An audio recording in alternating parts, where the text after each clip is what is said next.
Lettres de Marie Curie et ses filles, 1921.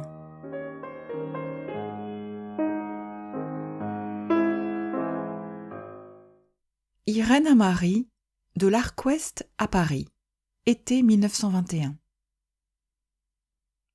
Dimanche. Mes chéris, nous avons fait hier une belle promenade. Nous sommes partis à 9h du matin, mais avant de partir, j'ai pris un bain délicieux à l'accostage avec Jean, Madame Morin et Monsieur Perrin. L'expédition était de 10 personnes. Les Borel, les Morin, Ève et moi, Marthe, André, Monsieur Perrin. À Paimpol, on a acheté un jambonneau, de la confiture et du fromage. Nous avons été à Ivias, près de la vallée du Lef. Ivias est un petit bourg, plus petit que Ploubazlanec et qui n'a guère de restaurant. Nous nous sommes arrêtés dans un débit de vin. Madame Morin a trouvé des œufs et des boîtes de sardines, et on nous a fait une omelette délicieuse. Avec le jambonneau, la confiture, le fromage, le cidre, le vin, le pain et la moutarde, cela a fait un repas merveilleux. La journée était fort belle, avec beaucoup de soleil, en sorte que cette circonstance, jointe au bon déjeuner, a un peu coupé les jambes à tout le monde. Nous avons flâné dans un pré, puis nous avons pris le chemin de Pontrieux, qui est à 9 km d'Ivias, où on devait prendre le train pour Paimpol à 19h15. J'ai trouvé que cette vitesse de marche était au-dessous de mes moyens, et arrivé à quelques kilomètres de Pontrieux, j'ai bifurqué pour revenir à pied à Paimpol. Jean m'a accompagné. Jean et moi, nous avons pris la route de Plouriveau qui va vers Paimpol, puis nous l'avons quittée et nous avons descendu sur le Trieux, non loin du pont de Lézardrieux. Jean s'est baigné dans le Trieux, puis nous sommes revenus sans nous presser et nous avons été rejoindre les autres à la gare de Paimpol vers 20h30. Nous avons dîné confortablement à Paimpol, puis nous sommes revenus à toute vitesse en chantant tout le long de la route et nous avons encore été raconter nos exploits au capitaine avant de nous coucher. Au total, tout le monde a fait environ 30 kilomètres, et Jean et moi, nous en avons fait 40. Nous avons vu un joli morceau de la vallée du Lef, et une très jolie descente sur le Trieux. J'espère que tu es bien arrivé à Paris, et que tu as trouvé moyen d'avoir un peu de service à la maison. Tu me manques, ma chérie. Je t'embrasse. Irène. Marie à Irène, de Paris à l'Arc-Ouest. Paris, 10 septembre 1921. Ma chère Irène, j'ai reçu ta lettre de jeudi et je t'envoie celle-ci, ma fille, pour te souhaiter une bonne journée à l'Arc-Ouest en l'honneur de ton anniversaire et de tes 24 ans. Je ne pourrais penser à toi plus tendrement en cette circonstance que je ne le fais d'ordinaire, et je ne puis avoir un plus grand désir de t'embrasser ce jour-là que n'importe quel autre jour de notre vie commune. C'est pourquoi je pense avec sérénité que tu auras à l'Arc-Ouest un anniversaire plus joyeux que celui que tu aurais pu avoir à Paris, et je m'en réjouis pour toi, sans trop regretter que nous ne soyons pas ensemble. Tu sais, mon enfant, que tu es pour moi une excellente amie, et que tu me rends la vie plus facile et plus douce. Je t'en sais infiniment gré, et j'espère que l'année de travail qui commence pourra s'organiser de manière à nous donner des satisfactions souvent dures à conquérir. J'envisage le travail avec plus de courage, en songeant à ton sourire et à ton visage toujours joyeux. Espérons que les difficultés ne seront pas trop ardues et que nous en viendrons à bout, au moins en partie. Je suis désolée que ta fin de vacances ne s'arrange pas à ton gré. Je comprends que tu souhaites revoir tes amis Francis et Pierre Auger. Pourtant, Ève a raison de rentrer, car elle a encore devant elle un effort sérieux pour la préparation du baccalauréat, et elle ne peut le fournir aussi utilement à l'Arc-Ouest qu'à Paris. Si tu tiens absolument à me revoir avant mon départ dans le Midi, qui aura lieu le 16 septembre, tu pourrais peut-être rentrer avec Ève le 14 septembre au matin et retourner à l'Arc-Ouest le 16 septembre au soir, pour y passer une semaine supplémentaire. Je t'offrirai volontiers ce voyage. Èvette ne sera pas très malheureuse à Paris si elle ramène Alice, mais bien entendu, je n'aimerais pas qu'elle y restât seule dans l'appartement. Je t'embrasse bien tendrement, ma chère Irène, et à bientôt. Ta mère. Remercie Ève pour sa gentille lettre, à laquelle je ne réponds pas aujourd'hui, car il est trop tard. Je lui écrirai lundi. Irène à Marie, de l'Arc-Ouest à Paris. L'Arc-Ouest, dimanche 11 septembre 1921. Mes chéris, j'ai reçu ta gentille lettre qui m'a été très douce. Je suis heureuse que tu penses que je te suis bonne à quelque chose, car je désire tellement te rendre la vie un peu plus facile. Quand tu n'es pas avec moi, je trouve qu'il manque quelque chose, et je serais bien contente de pouvoir encore t'embrasser avant ton départ pour le midi. Je te remercie de me proposer de retourner à l'Arc-Ouest pour une semaine ensuite. Je vais réfléchir si je le ferai ou non. Mais somme toute, je ne crois pas que je m'y décide. Dès que je remettrai le pied à Paris, il y aura des tas de choses qui m'appelleront impérieusement. D'autre part, le temps qui était fort beau ces jours-ci semble se gâter. Il est vrai qu'il a encore le temps de changer 3 fois d'ici notre départ. Enfin, je verrai. Alice est revenue avant-hier. Notre raton se porte bien et fait toujours des courses éperdues dans le jardin. Que dira-t-il quand on le remettra dans son panier ? Il couche toujours chez moi, en ayant l'air de se figurer que cela lui est dû, et il est toujours rond et noir. Nous n'avons rien fait de bien marquant ces jours-ci. Ce matin, un roquevraz plutôt froid mais agréable. Jean et moi, nous étudions avec persistance le Trudgen, avec quelques progrès. Je pense que l'an prochain, cette nage donnera quelques résultats au point de vue de la vitesse. Je doute que je m'en serve jamais pour les nages de fond. Plus que 3 ou 4 bains d'ici le départ. Oh, horreur de penser à une chose pareille. Je t'embrasse bien. Irène. Marie à Ève, de Paris à l'Arc-Ouest. Paris, le 12 septembre 1921. Ma chère Èvette, je pense que tu recevras cette lettre demain, avant votre départ. C'est évidemment presque superflu, mais je n'aurais pas aimé laisser sans réponse ta gentille lettre de mercredi. J'ai été tout à fait impressionnée par la narration de tes succès au plongeon. Je ne doute pas que ce ne soit un succès, sans quoi tu n'aurais pu plonger un nombre de fois aussi considérable en une seule séance de bain. Mais je suis entièrement opposée à ce que tu plonges d'une manière aussi intensive. Cela pourrait nuire à tes oreilles, et tu serais trop désolée ensuite si leur finesse venait à souffrir, ce qui arrive très fréquemment aux plongeurs qui abusent de cet exercice. Quoi qu'il en soit, je suis la seule de nous maintenant à ne pas plonger, et cela ne manque pas de me donner le désir d'essayer un jour. Je comprends parfaitement bien que tes progrès en musique te semblent maintenant moins rapides, car tu avais beaucoup à rattraper en régularité, et après un travail plus sommaire succède nécessairement un travail de perfectionnement plus délicat. Mais comme l'exigence qu'on se pose à soi-même va en augmentant, je suppose que les petites différences obtenues plus tard doivent donner à peu près autant de satisfaction, sinon davantage, que les avantages assez rapidement acquis tout d'abord. Du moins, il me semble que cela se passerait ainsi pour ce qui me concerne. J'ai écrit à Irène qu'elle pourrait revenir passer une semaine à l'Arc-Ouest avec Francis et les jeunes Auger. Elle semble tant regretter de n'avoir vu ses camarades. Je pense que tu ne serais pas malheureuse à Paris pendant quelques jours avec Alice, d'autant plus que tu as beaucoup de travail et que cela suffira à t'occuper. Il sera nécessaire que pendant les 2 journées du 15 ou 16 septembre, nous trouvions moyen de recevoir à déjeuner ou à dîner Mrs. Mead et sa fille. Je pense que ce ne sera pas difficile.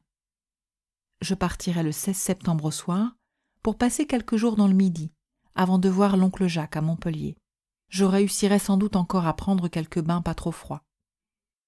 J'espère que tu prendras tous arrangements nécessaires pour la maison avant de partir.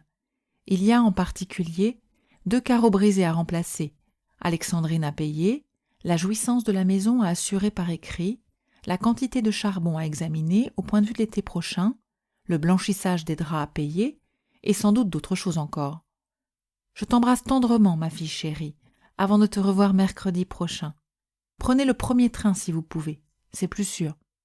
Mais P.S. Je n'ai rien donné au facteur, ne l'oubliez pas, ni aux gens du bateau. Maurice, qui déjeune ici aujourd'hui, vous fait ses amitiés.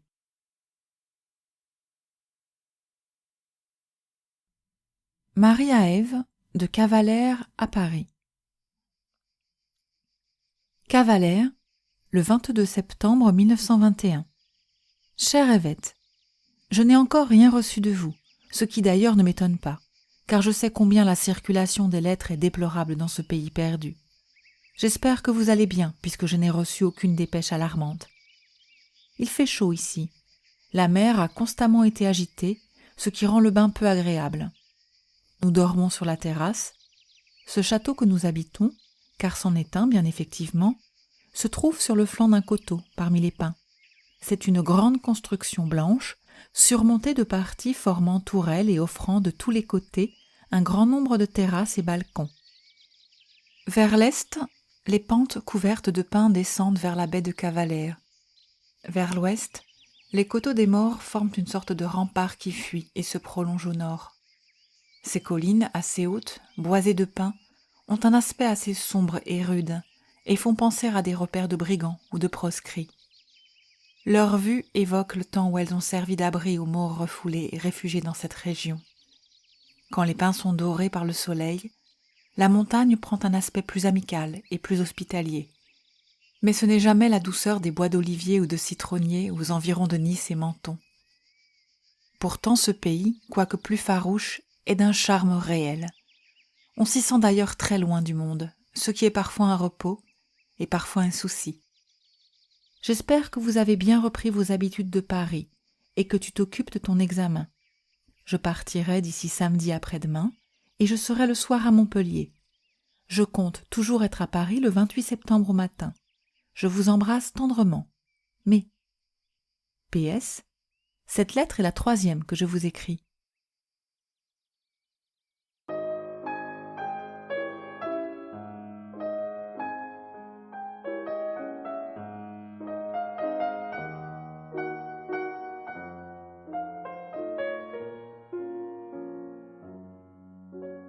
Marie à Ève, de Varsovie à Paris. Varsovie, le 4 octobre 1921. Chère Èvette, je t'écris cette lettre dès mon arrivée, en pensant que je pourrais encore l'envoyer par le train de ce soir. J'ai envoyé hier à Irène un mot de Berlin. J'espère qu'elle l'a reçu. Mon voyage s'est bien passé et je suis arrivée à l'heure juste à Varsovie, où m'attendaient, à la gare, des fleurs et des délégations universitaires. La pluie tombait, malheureusement, et cela rendait l'aspect général gris et un peu maussade. En ce moment, vers 4 heures de l'après-midi, le soleil a fait sa réapparition. Toute ma famille était à la gare. Ils étaient tous très contents et n'ont pas trop mauvaise mine. Tous vous envoient leurs amitiés et demandent de vos nouvelles. Je suis venue habiter chez tante Hélène Slazet, qui a un très bel appartement donnant sur des allées d'arbres avec vue étendue. Tu ne pourrais manquer d'aimer cette installation, d'un goût très sûr et très artistique. Les meubles sont très jolis, et il y a aussi des bibelots et des plantes, tableaux, photographies d'art, tout cela sans encombrement et tout très propre. Tante Hélène m'a donné un dîner ou déjeuner très supérieur aux repas américains, servi sur une très jolie nappe et avec une jolie vaisselle. Et il y a un piano, malheureusement peu utilisé par les habitants.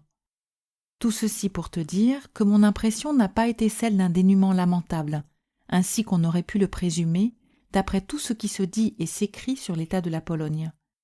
Et pourtant, ma sœur Hélène n'est pas parmi les personnes particulièrement privilégiées, mais parmi celles qui gagnent leur vie en travaillant dans la modeste carrière de l'enseignement. Anya a beaucoup maigri et plutôt embelli. Je n'ai encore vu ni son mari, ni sa fille. Je t'embrasse tendrement, ma chérie. Embrasse Irène pour moi et fais mes amitiés à Alice. Invite un jour tante Marie Fellané à déjeuner. Mais Marie à Irène, de Varsovie à Paris. Varsovie, le 6 octobre 1921. Ma chère Irène, j'ai écrit avant-hier à Ève pour vous annoncer mon arrivée à Varsovie et quelques premières impressions. Malheureusement, j'avais récolté dans le train les germes d'un mauvais rhume ou d'une grippe, et je me suis trouvée très souffrante le jour même de mon arrivée. J'ai passé au lit la journée suivante, mercredi, et je me suis levée aujourd'hui sans me sentir encore bien, avec des douleurs dans la tête et dans les membres. Cela n'est vraiment pas heureux, d'autant plus que le temps est redevenu beau et que je pourrais avoir plaisir à circuler ou à aller à la campagne. On m'a fait diverses demandes de réunion que je n'ai point acceptées. On a fait aussi paraître dans les journaux des informations à mon sujet qui vous arriveront peut-être là-bas, y compris les inexactitudes qu'elles comportent. Ne vous en souciez pas outre mesure. On m'a fait sortir en automobile aujourd'hui par un beau soleil pour me faire prendre l'air, et bien que la promenade ait été courte, j'ai pu apprécier l'aspect de la ville qui est agréable. Cette ville de Varsovie possède des éléments réels de beauté qui, fort heureusement, n'ont pas été compromis, mais peuvent au contraire être développés.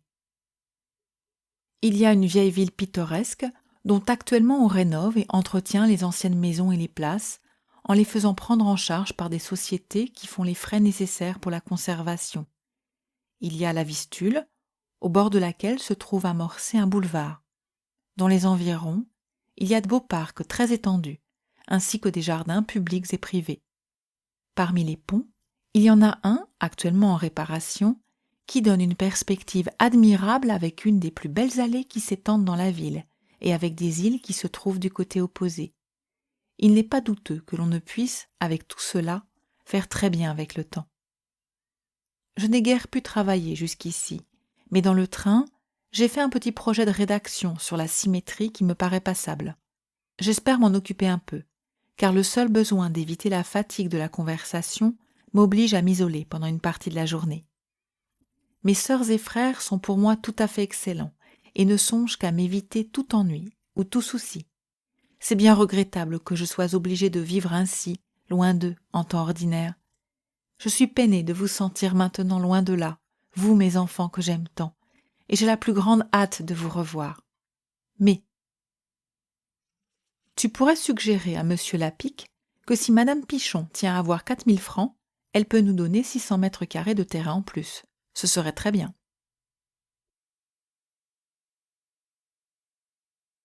Marie à Ève, de Varsovie à Paris. Varsovie, le 8 octobre 1921. Chère Èvette, je n'ai pas encore eu de vos nouvelles, ce qui me désole, bien que je pense que ce retard est attribuable uniquement aux lenteurs de la poste. Quant à moi, je vous ai écrit alternativement à chacune, et cette lettre est la 4e depuis mon départ. Je suis en meilleure santé maintenant, mais constamment très dérangée par des obligations diverses, et j'attends avec impatience le moment de partir à la campagne près de Varsovie, où j'espère avoir quelques journées plus tranquilles. C'est ce que je dois faire lundi matin. D'ici là, j'ai encore aujourd'hui une réunion au laboratoire de radiologie, demain une visite à l'université et une réunion des doyens des facultés. Mon départ pour Paris est fixé en principe à dimanche 16 octobre. En cas de changement, je vous préviendrai. Le train arrive à la gare du Nord à 12h30 et le jour de mon arrivée sera probablement mardi 18 octobre. Il me semble qu'il y a bien longtemps que je vous ai vu et j'ai hâte de vous revoir à nouveau et de reprendre avec vous nos tranquilles soirées. Je suis allée hier matin faire une promenade solitaire du côté de la Vistule. Elle est très basse actuellement, car l'année a été d'une sécheresse exceptionnelle, ici comme ailleurs. On l'atteint de la belle allée sur laquelle donne l'appartement que j'habite, en suivant celle-ci jusqu'au nouveau pont, pour le moment impraticable, car la partie du milieu a été détruite pendant la guerre. Ce pont s'amorce par un long viaduc, prolongement de l'allée. Sa construction est très belle. Ses tourelles lui servent d'ornement et abritent des escaliers de descente vers le rivage qui s'abaisse fortement à cet endroit. Le fleuve serpente paresseusement dans le large lit, glauque à proximité et bleu au loin par reflet du ciel. Et les plus adorables bancs de sable blanc, étincelant au soleil, s'étendent par endroits, déterminant le cours capricieux des eaux. Sur les bords de ces bancs, des liserés de lumière éclatante forment la limite d'eau plus profonde. J'éprouve un besoin irrésistible d'aller flâner sur une de ces plages lumineuses magnifiques. Il paraît d'ailleurs que certaines d'entre elles a servi cet été pour les bains de la population, qui a beaucoup souffert de la chaleur. Quelques-uns y ont même campé la nuit. Sans doute, je reconnais que cet aspect de mon fleuve n'est point celui d'un cours d'eau navigable qui se respecte, et il faudra bien un jour restreindre un peu sa fantaisie, au détriment de sa beauté et de l'effet pittoresque. Il y a, sur la Vistule, un chant où il est dit « Celui qui a vu l'eau polonaise couler, celui-là gardera son charme en lui, et l'aimera à tout jamais, jusqu'au fond de sa tombe. Cela me semble vrai en ce qui me concerne, car ce fleuve si indolent aujourd'hui, si emporté et dangereux au printemps, a pour moi un attrait très profond, dont l'origine m'est obscure. Le temps est merveilleux, soirée très froide, journées ensoleillées et chaudes, lumière incomparable. Au revoir ma chérie, embrasse ta sœur Irène et pense à lui tenir compagnie maintenant qu'elle est privée de sa mère. Je vous embrasse toutes deux de tout mon cœur qui est à vous. Ta mère.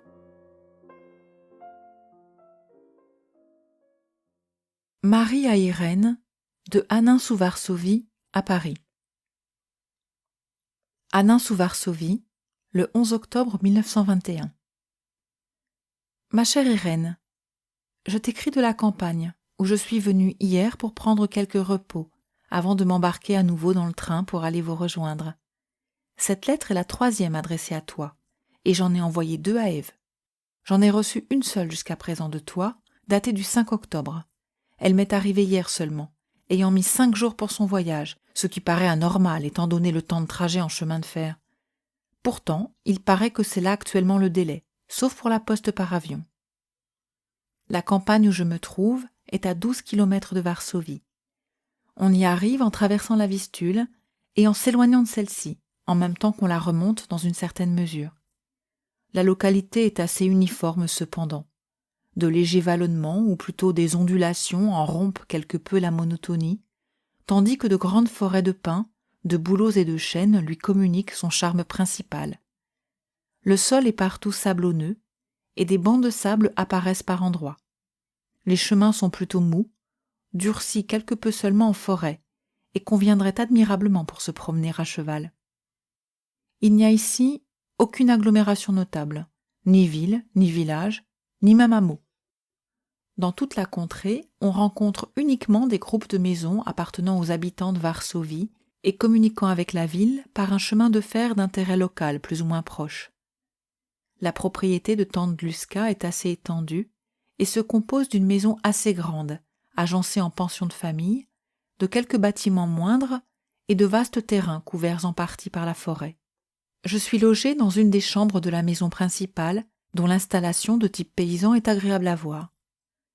De la fenêtre, j'ai une vue fort belle, mais d'un caractère assez sombre, sur les bois de pins qui commencent à proximité et sur le petit étang qui en sépare la maison.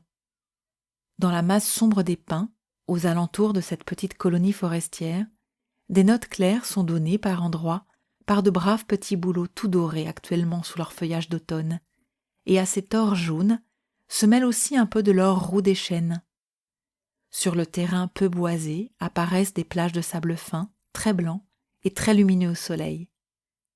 Je pense rester ici jusqu'à la fin de la semaine, tout en prévoyant quelques déplacements à Varsovie, et dimanche prochain, je compte prendre le rapide de Paris à 8h du soir. J'arriverai en gare du Nord mardi 18 octobre à 12h30, sauf contre ordre, et notre petite famille se trouvera reconstituée pour quelque temps. J'espère que le calme dont je jouis ici, comparativement à Varsovie, me permettra de composer la petite rédaction relative à la symétrie. Je crois t'avoir écrit que j'en ai fait le plan, qui me paraît assez satisfaisant, mais je me rends compte que l'exécution en peu de pages présente une difficulté réelle. Ce plan conviendrait tout à fait, je crois, pour un livre sur la symétrie à caractère à la fois technique et philosophique, à moins cependant que je ne me fasse des illusions, et sur ce point, ma sage-fille ne manquera point de me donner son avis éclairé. T'ai-je dit de suggérer à M. Lapic que Mme Pichon pourrait ajouter 600 mètres carrés de terrain pour les 1000 francs qu'elle désire obtenir en plus de ce que nous offrions? Je t'embrasse de tout cœur, ainsi que ta sœur. Soyez bonnes l'une pour l'autre. Amitié à nos amis et à Alice. Ta mère. Je suis contente, somme toute, que Marty ait été élu. Cela fera réfléchir les gens de la réaction et de la finance. On va faire ici un effort en vue de la création d'un institut du radium.